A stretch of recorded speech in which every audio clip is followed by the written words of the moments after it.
Hi, Jen here, back with you after technical difficulties of trying to add a color swatch to my library.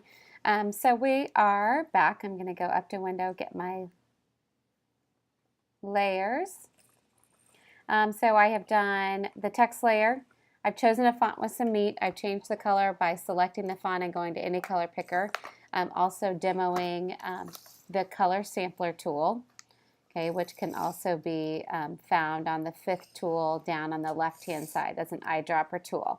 So I'm going to use black font for the purpose of this tutorial.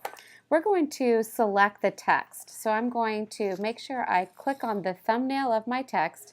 I'm going to hold down Command, and I'm going to click again. So I have made sure I hover, hold down Command, and click so you can see that there are marching ants all around my text. But for this tutorial, I'm going to actually blend my text into soft light. So I'm going to go up to my layer mode and down to soft light. Remember we had talked about the layer blending mode. So there are different kind of modes, but we're going to use the clicking on the text layer, making sure the layer blending mode is changed to soft light. Now you can change it, switch it, rearrange it, whatever you want to do, but for this tutorial they're using soft light. But we at this point want to select everything around the text. So I'm going to actually inverse the selection. So I'm going to go up to select and down to inverse. And now you can see there's marching ants all around the perimeter of the image as well.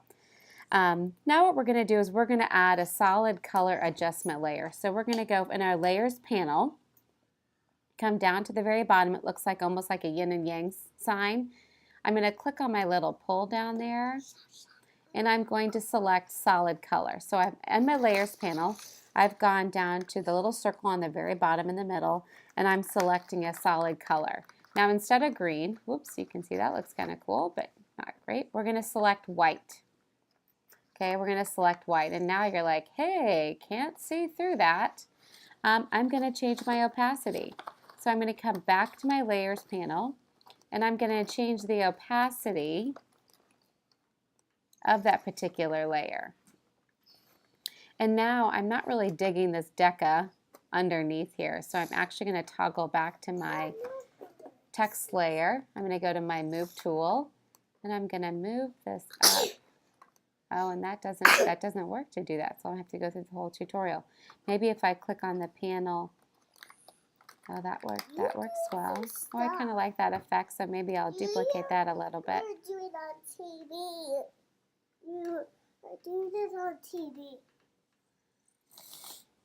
So there you have it. You can increase or decrease the opacity.